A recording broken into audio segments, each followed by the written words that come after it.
All right. Great to be here with all of you, to be in the sun, the sand. It's just amazing. And it's been great to be hanging out here the last couple of days. Some of you might have seen me walking around. I've had some chats with many of you down at the beach, hanging out in the water, out by the pool, doing tequila shooters with Teresa in heaven last night, right?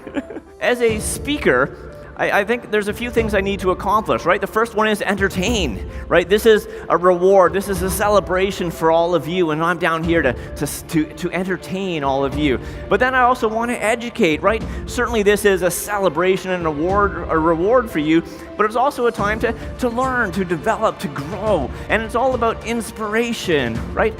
I want to inspire you. This whole conference is about inspiring you to be the best that you can be, to make a difference with your colleagues, with your customers, within your community, right? That's what we're all here to do. Teamwork is what separates the good from the great, as you all know. You all earned individually to be here, but it was a team effort that got you there. Now, interesting statistic, this comes out of the Harvard Business School. Only 15% of teams and individuals ever achieve high performance. So you're in a pretty elite club here to be in this high performance zone. And you got to the League of Excellence because you were high performance. Interesting thing, if you want to be high performance, you have to measure a couple of things. The first one is results. You cannot be high performance unless you're achieving your goals, your targets, right? But then to make it sustainable, it's all about culture. How do you take it back to the branches? How do you develop and encourage your colleagues? How do you work with the community, with your customers, right? It's all about building a culture that makes it sustainable so that you can do it over and over and over again.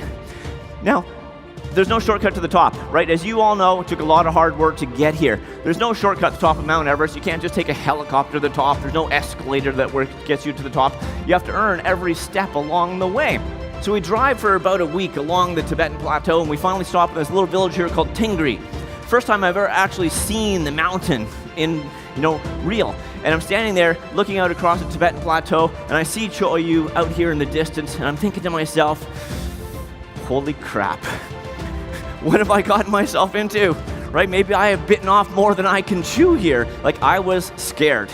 But this is where team comes in. This is where the power of team comes in, because teams allow individuals to step outside their comfort zones, to do things they didn't think that they could do, right? There's a lot of great learning that can come from failure. And I felt I had actually taken more from this trip in failure than I might have in success. And so I started thinking about, why did we fail? And what could I do differently in the future? So as I thought about this, it's all about building high-performance teams, right? You can't achieve these feats on your own, so you need to build these teams. And every night I'd say, okay, guys, let's just spend 10 minutes here and let's talk about conflict resolution. Let's talk about change management. Let's talk about communication style. And they all knew what I did back home, right? Teaching these things in universities and teaching the corporate audiences. And they're looking at me and they're saying, you know what, Scott? Just let it go, man, right? We're not in class here. But as we talked about this, people realized we don't have 6 months or 12 months or 18 months to become high performance. We have 10 days in which to do it. So we need to accelerate this process. Now we leave our camp at 9 o'clock at night and we climb through the darkness because we want to get to the summit at daybreak. Right? It's a beautiful place to be. You're standing on the highest point on the planet. The sun is rising up across the Himalayas. It's great for pictures, but it's not about photography, right? It's all about safety. You want to get to the summit early in the day, so you've got lots of daylight to get back down to the safety of camp. I don't care how strong you are. When you get to the summit of Mount Everest, you're running on fumes at this point. The reason for this is that in every single one of our lives, every now and then, you got a spike, right? Pressure goes up, stress goes up, and you need to be able to handle that. All those people had squandered all that emotional and mental energy in that circle of concern, right? Banging their head against the wall, things they couldn't change. When they get to this point, they don't have that energy left to apply to the task at hand. You want to be on the leading edge of change. You want to be the ones who are making those changes and leading into the future here. And a lot of it is all about being personally accountable, right?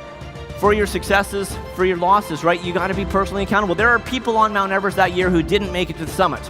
And they said, I did not make it to the summit because of the military. I didn't make it because of the government. I didn't make it because of the Olympics. But you know what? I was there too. And I made it to the top. Had nothing to do with all of those things. It was all how you responded to the environment, how you worked together as a team. It was about your personal attitude, right? So thanks, everybody. Have a great rest of your conference. And I'll see you all out there by the pool.